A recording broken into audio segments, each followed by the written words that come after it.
साथियों, स्वागत है आपका सुदृष्टि पीसीएस यूट्यूब चैनल पर।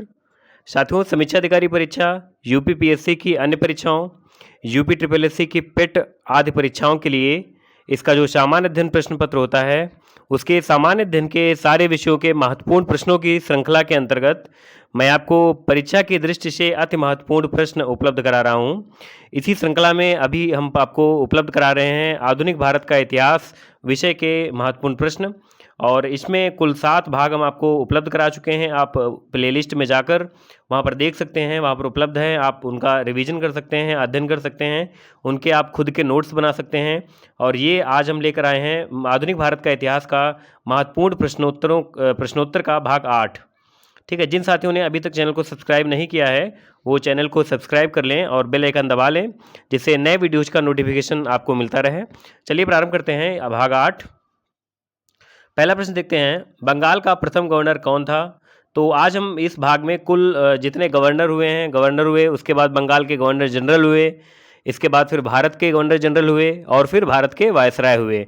तो इसमें आज हम 1757 से 1757 के बाद से और कब तक के 1905 तक के, यानी लॉर्ड कर्जन के पहले तक और लॉर्ड रॉबर्ट क्लाइव के बाद से जितने भी गवर्नर या गवर्नर जनरल हुए हैं उनको हम इसमें समाहित करेंगे। उनसे जुड़े हुए प्रश्न जो महत्वपूर्ण होते हैं, और हर परीक्षा में 1 या 2 प्रश्न ऐसे आते हैं। कोई घटना दे दी जाती है या किसी के समय का कोई महत्वपूर्ण कार्य दे दिया जाता है कि पीडब्ल्यूडी की स्थापना किसने की थी, या आपने सुना होगा आईपीसी जो है इंडियन पेनल कोड, उसकी स्थापना किसने की थी। तो इस प्रकार के प्रश्न महत्वपूर्ण होते हैं। चलिए प्रारंभ करते हैं। बंगाल का प्रथम गवर्नर कौन था? गवर्नर जनरल की बात नहीं कर रहे हैं हम अभी। बंगाल का प्रथम गवर्नर कौन था? वो थे रॉबर्ट क्लाइव।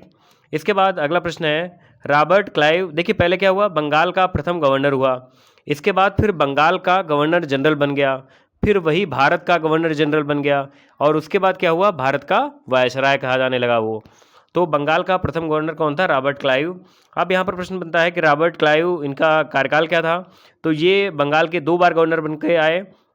पहली बार इनका कार्यकाल था 1757 से 1760 ईस्वी, और दूसरी बार जब बंगाल का गवर्नर बना था रॉबर्ट क्लाइव, तब इसका कार्यकाल था 1765 से 1767 ईस्वी। अगला प्रश्न देखते हैं, बंगाल में द्वैध शासन कब व किसके द्वारा लागू किया गया? तो बंगाल में द्वैध शासन महत्वपूर्ण प्रश्न है, कई बार पूछा गया है और सबको पता भी होगा। तो ये लागू किया था 1765 ईस्वी में रॉबर्ट क्लाइव के द्वारा लागू किया गया था। कहाँ? बंगाल में। और हमने ऐसा पढ़ा है कि रॉबर्ट क्लाइव वो वापस जब बुला लिया गया था इंग्लैंड, तो इसने सुसाइड कर लिया था, और वहाँ पर इसकी आत्मा बहुत दिनों तक भटकती रही, और इसकी कोठी के सामने से कोई गाड़ी अगर गुजरती थी तो उसके शीशे में छेद हो जाता था। ऐसी हमने कहीं पे कोई इंटरव्यू टाइप का था, उसमें हमने देखा था। तो अब इसमें क्या सत्यता है ये तो नहीं पता, लेकिन ऐसी घटना मैंने 2-3 लोगों के मुँह से भी सुनी, और एक इंटरव्यू था उसमें भी हमने ये पाया था। एक लेख प्रकार का था, लेख टाइप था। चलिए अगला प्रश्न देखते हैं, बंगाल के किस गवर्नर के द्वारा कब द्वैध शासन समाप्त किया गया? अभी हमने बताया कि कब प्रारंभ किया गया, 1765 ईस्वी में रॉबर्ट क्लाइव के द्वारा। और अब प्रश्न है कि किसके द्वारा, किस गवर्नर के द्वारा ये कब द्वैध शासन समाप्त कर दिया गया? तो किस गवर्नर के द्वारा? वारेन हेस्टिंग्स के द्वारा। और कब समाप्त कर दिया गया? 1772 ईस्वी में। देखिए दोनों देख लीजिए, 1765 में प्रारंभ हुआ और 1772 ईस्वी में वारेन हेस्टिंग्स के द्वारा समाप्त कर दिया गया। अगला प्रश्न देखते हैं, प्रश्न संख्या 5 है। इसमें श्वेत विद्रोह किस गवर्नर के समय की महत्वपूर्ण घटना थी? तो श्वेत विद्रोह थी रॉबर्ट क्लाइव के समय की घटना। श्वेत विद्रोह क्या था? वास्तव में इसने क्लाइव ने क्या किया था, बंगाल के जो सैनिक थे उनको मिलने वाला दोहरा भत्ता उसको बंद कर दिया था। तो इसके बाद फिर क्या हुआ, ये जो मुंगेर और इलाहाबाद में जो श्वेत अधिकारी थे, इन्होंने एक विद्रोह कर दिया और इसी का नाम पड़ा श्वेत विद्रोह। इन लोगों ने क्या किया, इनकी आज्ञा का पालन करना बंद कर दिया था। पालन करना बंद कर दिया, और साथ में जो ये उसने एक दोहरा भत्ता मिलने का प्रोसेस था, उसको दोहरा भत्ता बंद कर दिया था। तो इसका भी विरोध किया था उन लोगों ने, मुंगेर और इलाहाबाद के श्वेत अधिकारियों ने। तो इसको क्या कहा गया था? श्वेत विद्रोह कहा गया था। अगला प्रश्न है, प्लासी के युद्ध के समय बंगाल का गवर्नर कौन था? यहाँ पर 2 प्रश्न महत्वपूर्ण हैं। देखिए, प्लासी के युद्ध के समय कौन था और बक्सर के युद्ध के समय कौन था?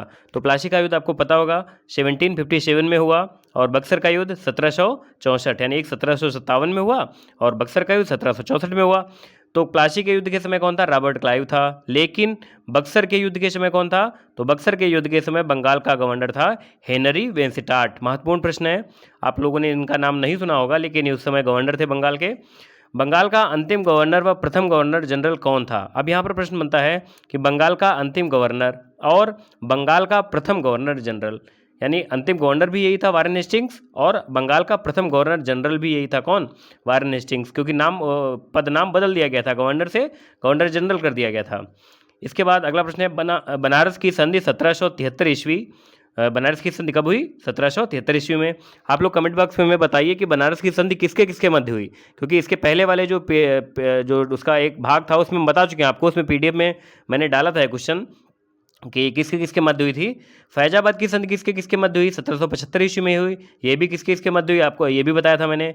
इसके बाद प्रश्न है, इसमें किस गवर्नर जनरल के समय हुई? ये मैंने उसमें भी बताया था और यहाँ पर फिर से इसको शामिल किया है, क्योंकि बहुत महत्वपूर्ण प्रश्न है। तो ये हुई थी वारेन हेस्टिंग्स के समय में। अगला प्रश्न है, भारत का एकमात्र गवर्नर जनरल जिस पर महाभियोग का मुकदमा दायर किया गया था, तो ये दायर किया गया था ये वारेन हेस्टिंग्स पर दायर किया गया था।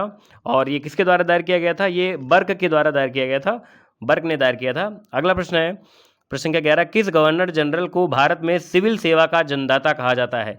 इस प्रकार के प्रश्न, सिविल सेवा का या पुलिस सेवा का या PWD की स्थापना, इस प्रकार के प्रश्न अति महत्वपूर्ण होते हैं। तो सिविल सेवा का जन्मदाता किसको कहा जाता है? लॉर्ड कॉर्नवालिस को। और अगला प्रश्न है, भारत में पुलिस सेवा का जन्मदाता किसे कहा जाता है? ये कहा जाता है लॉर्ड कॉर्नवालिस को ही। लॉर्ड कॉर्नवालिस को दोनों का कहा जाता है, यानी सिविल सेवा का भी और पुलिस सेवा का भी। अगला प्रश्न है, लॉर्ड कॉर्नवालिस की समाधि भारत में कहाँ स्थित है? तो लॉर्ड कॉर्नवालिस की समाधि भारत में गाजीपुर में स्थित है, गाजीपुर जिला जो कि उत्तर प्रदेश में है। अगला प्रश्न है, भारत में अंग्रेजी सत्ता की श्रेष्ठता स्थापित करने के लिए सहायक संधि प्रणाली प्रारंभ की, किसने प्रारंभ की? तो ये प्रारंभ की थी लॉर्ड वेलेजली ने। इसके बाद प्रश्न संख्या 15 है, लॉर्ड वेलेजली ने कलकत्ता में फोर्ट विलियम कॉलेज की स्थापना कब की? तो ये की थी 1800 ईस्वी में। और इसके पहले वाले जो PDF था उसमें ये क्वेश्चन गलत हो गया था, वहाँ पर लॉर्ड डलहौजी लिख गया था। आप लोगों ने, उम्मीद है कि आप लोगों ने सही कर लिया होगा। लॉर्ड वेलेजली ने की थी कलकत्ता में, और किसकी? फोर्ट विलियम कॉलेज की। कब? 1800 ईस्वी में। तो देखिए, एक उसमें कितने प्रश्न आ गए, कहाँ की, कब की, किसने की, तो कई सारे प्रश्न एक ही प्रश्न में हम समाहित कर देते हैं, अंत में एक और उत्तर बना देते हैं। अगला प्रश्न है प्रश्न संख्या 16, अमृतसर की संधि कब हुई? देखिए यहाँ पर प्रश्न में डाल दिया कि अमृतसर की संधि कब हुई? 1809 ईस्वी में। किस गवर्नर जनरल के समय की घटना है? तो ये किसके समय की घटना है? लॉर्ड मिंटो के समय की। लेकिन यहाँ पर दूसरा प्रश्न बन रहा है, आप प्रश्न की भाषा पर ध्यान रखिएगा। अंग्रेजों व महाराजा रणजीत सिंह के मध्य हुई अमृतसर की संधि, जो कि 1809 ईस्वी में हुई थी, की संधि में अंग्रेजों की तरफ से हस्ताक्षर किए, किसने हस्ताक्षर किए थे? तो संधि तो लॉर्ड मिंटो के समय में हुई थी, लेकिन इस पर हस्ताक्षर किए थे किसने? चार्ल्स मेटकाफ ने। कौन चार्ल्स मेटकाफ? जिसको समाचार पत्र का मुक्तिदाता कहा जाता है, वही वाले चार्ल्स मेटकाफ हैं ये। अच्छा, अगला प्रश्न, बंगाल का अंतिम गवर्नर जनरल व भारत का, अभी हमने पढ़ा था बंगाल का अंतिम गवर्नर और बंगाल का अंतिम प्रथम गवर्नर जनरल, लेकिन यहाँ पर आ गया बंगाल का अंतिम गवर्नर जनरल व भारत का प्रथम गवर्नर जनरल। कौन था? Lord William Bentinck. आप लोग बताइए किस सन में लॉर्ड विलियम बेंटिक को ये भारत का प्रथम गवर्नर जनरल बनाया गया था? अगला प्रश्न है, 1829 ईस्वी में नियम 17 के द्वारा, देखिए मैंने कई प्रश्न डाले, किस नियम के द्वारा प्रश्न ये पूछा जा चुका है, अब तो बहुत डीपली क्वेश्चन पूछे जाने लगे हैं कि किस नियम के द्वारा सती प्रथा का पर प्रतिबंध लगाया गया था। तो 1829 में लगाया गया नियम 17 के द्वारा। सती प्रथा पर प्रतिबंध किस गवर्नर जनरल ने लगवाया था? तो लॉर्ड विलियम बेंटिक ने लगवाया था। अगला प्रश्न है, लॉर्ड विलियम बेंटिक ने ठगी प्रथा के अंत के लिए किस अंग्रेज अधिकारी की नियुक्ति की थी? तो लॉर्ड विलियम बेंटिक ने की थी ठगी प्रथा के अंत के लिए अंग्रेज अधिकारी की नियुक्ति। कब? किसके, कौन था अंग्रेज अधिकारी? कर्नल स्लीमैन इनका नाम था। अगला प्रश्न है, दास प्रथा का अंत किस गवर्नर जनरल ने कराया? तो दास प्रथा का अंत कराया था लॉर्ड एलनबरो ने। और कब कराया था? 1843 ईस्वी में कराया था। और जैसे मैंने बताया कि अब नियम और अधिनियम भी पूछे जाने लगे हैं, तो सती प्रथा नियम 17 के तहत बंद करवाई गई थी, प्रतिबंधित की गई थी, लेकिन दास प्रथा जो है वो अधिनियम 5 के द्वारा प्रतिबंधित कर दी गई थी, इसका अंत कर दिया गया था।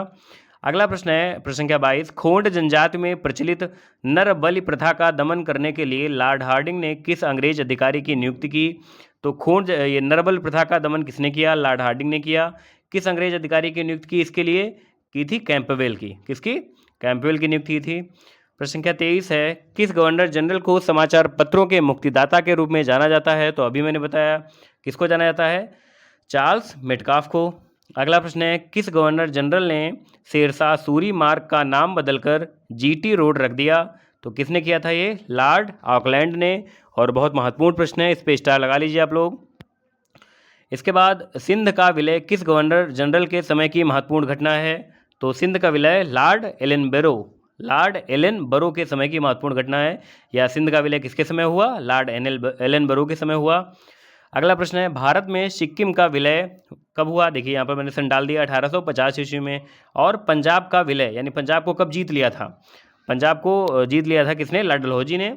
तो पंजाब का विलय, पंजाब पर अधिकार कर लिया था, तो पंजाब का विलय कब हुआ, 1852 ईस्वी में। किसके समय में, लॉर्ड डलहौजी के समय में हुआ।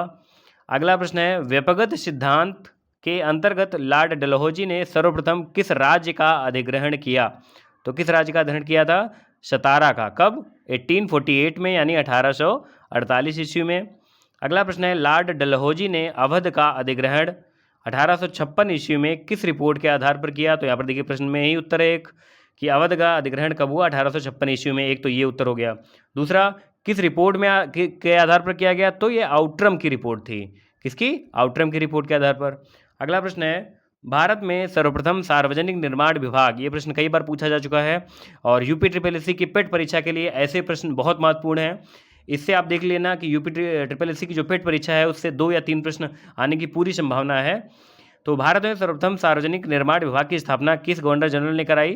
तो ये कराई थी पीडब्ल्यूडी की स्थापना यानी पब्लिक वर्क डिपार्टमेंट, ये कराई थी लॉर्ड डलहौजी ने। इसके बाद लॉर्ड डलहौजी के काल में भारत में किस वर्ष बम्बई से ठाणे के बीच प्रथम रेलवे लाइन बिछाई गई? तो ये बिछाई गई थी 1853 ईस्वी में। कहाँ से कहाँ, बम्बई से ठाणे के बीच।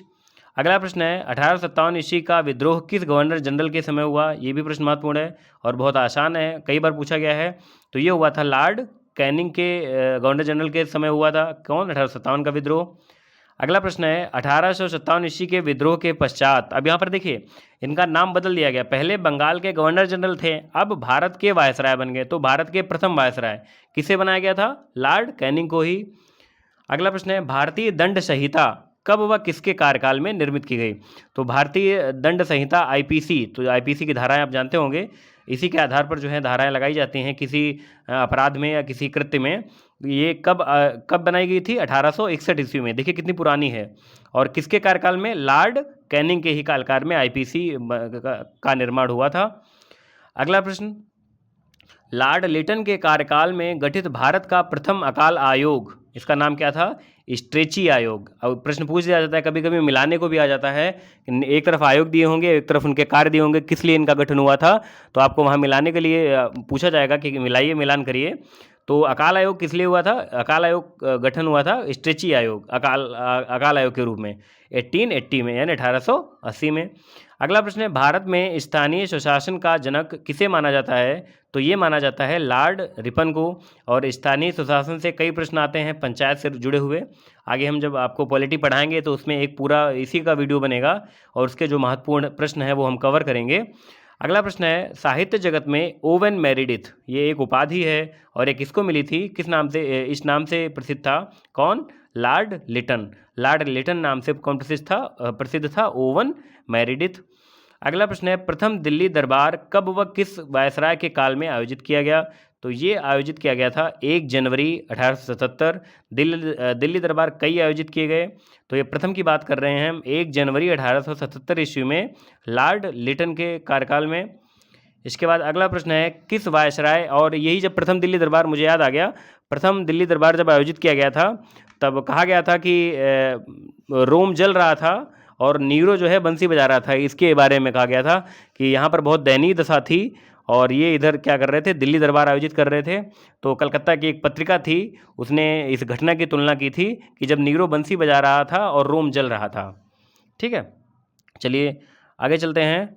किस वायसराय के द्वारा अलीगढ़ में सैयद अहमद खान द्वारा 1875 ईस्वी में, देखिए कितने इसमें प्रश्न शामिल है, अलीगढ़ में स्थापना हुई, किसके द्वारा, सैयद अहमद खान द्वारा। कब हुई, 1875 ईस्वी में। किसकी, मोहम्मदन एंग्लो ओरिएंट कॉलेज। तो इसमें 4 प्रश्न आ गए। इसमें इसके लिए 10,000 रुपये दान स्वरूप किसने दिए थे? ये दिए थे लॉर्ड नॉर्थ ब्रुक ने। ब्रुक हो या ब्रूक हो, दोनों चीज़ सही है। लॉर्ड नॉर्थ ब्रुक ने 10,000 रुपये, और उस समय 10,000 रुपये की कीमत होती थी, बहुत अधिक होते थे। तो 1875 ईस्वी में जो स्थापना हुई थी अलीगढ़ में सैयद अहमद खान द्वारा, किसकी, मोहम्मडन एंग्लो ओरिएंटल कॉलेज की। तो इसके लिए 10,000 रुपये किसने दिए थे? लॉर्ड नॉर्थ ब्रुक ने दिए थे। अगला प्रश्न है इसके बाद, भारत में जनगणना का कार्य सर्वप्रथम कब व किसके कार्यकाल में प्रारंभ हुआ? तो यहाँ पर दो प्रश्न हैं कि जनगणना का कार्य, देखिए अगर प्रश्न दिया हो कि जनगणना का कार्य सर्वप्रथम तब होगा कि 1872 ईस्वी में, लेकिन अगर नियमित जनगणना दी है, नियमित शब्द लगा है, तब उत्तर हो जाएगा 1881, और किसके कार्यकाल में? लॉर्ड रिपन के। लेकिन अगर नियमित नहीं लगा है, प्रश्न है कि जनगणना का कार्य सर्वप्रथम कब हुआ, तो 1872 ईस्वी में, और किसके कार्यकाल में? लॉर्ड मेयो के कार्यकाल में। और लॉर्ड मेयो के बारे में आपको बता दें कि इसकी हत्या जो है इस वायसराय की कहाँ हुई थी? इसके कार्यकाल में ही हो गई थी। और पोर्ट ब्लेयर में एक सेलुलर जेल है, पूछा जा सकता है सेलुलर जेल कहाँ है, तो पोर्ट ब्लेयर में है। और इसके निरीक्षण के दौरान जब एक पठान सैनिक शेर खान ने इनको चाकू से गोद दिया था और मृत्यु हो गई थी लॉर्ड मेयो की, और इनकी हत्या कर दी, किसकी? लॉर्ड मेयो की। अगला प्रश्न, प्रश्न संख्या 40। तो प्रश्न ऐसे पूछा जा सकता है कि किसकी हत्या अपने ही कार्यकाल में हो गई थी, तो लॉर्ड मेयो की। भारत में नियमित जनगणना किसके कार्यकाल से प्रारंभ हुई? तो लॉर्ड रिपन के कार्यकाल से। प्रश्न संख्या 41 है, अफगानिस्तान के प्रति हस्तक्षेप की नीति किसने अपनाई? ये प्रश्न देखिए गलत लिख गया है हमसे, हस्तक्षेप नहीं होगा, क्या होगा? अहस्तक्षेप की नीति।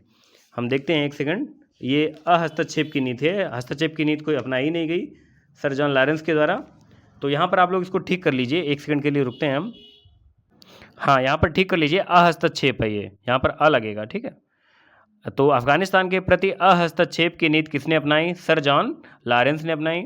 और इल्बर्ट विल विवाद 1883 ईस्वी किस वायसराय के समय की घटना है? ये लॉर्ड रिपन के समय की घटना है। और ये विवाद क्या था आप लोग पढ़ लीजिए, क्योंकि हम अगर सब कुछ बताने लगेंगे, सब कुछ एक्सप्लेन करके, तो वीडियो बहुत लंबा हो जाएगा, फिर आपको पढ़ने में भी बोरियत महसूस होगी। तो आप लोग इसको अवश्य पढ़ लीजिए। इल्बर्ट बिल विवाद बहुत महत्वपूर्ण घटना थी उस समय की, और कब हुई थी ये आप देख लीजिए, 1883 ईस्वी में। और किस वायसराय के समय की घटना थी? तो ये थी लॉर्ड रिपन के समय की। 2-3 प्रश्न और बचे हैं। कांग्रेस की स्थापना व इलाहाबाद विश्वविद्यालय की स्थापना। देखिए, कांग्रेस की स्थापना 1885, इलाहाबाद विश्वविद्यालय की स्थापना 1887 किस वायसराय के समय में हुई? तो ये हुई थी लॉर्ड डफरिन के समय में। किसके? लॉर्ड डफरिन के समय में। अगला प्रश्न है, भारत और अफगानिस्तान के मध्य सीमा रेखा डूरंड रेखा, तो ये सीमा रेखा का नाम क्या है? डूरंड रेखा किस वायसराय के समय में निर्धारित की गई या कार्यकाल में निर्धारित की गई?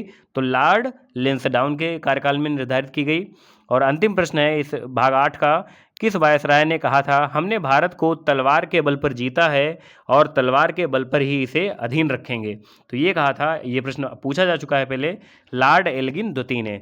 तो कुल 45 प्रश्न यहाँ पर मैंने कवर किए। इसका एक दूसरा भाग जिसमें और 1905 के बाद के जो गवर्नर वायसराय हुए हैं उनसे जुड़े हुए प्रश्न हम कवर करेंगे। आप लोग बताइए कि इसकी गुणवत्ता कैसी है, प्रश्न आपको कैसे लगे, और आप इनके नोट्स भी बनाते चलिए जिससे आप उनका बार बार रिवीजन कर सकें। बहुत बहुत धन्यवाद।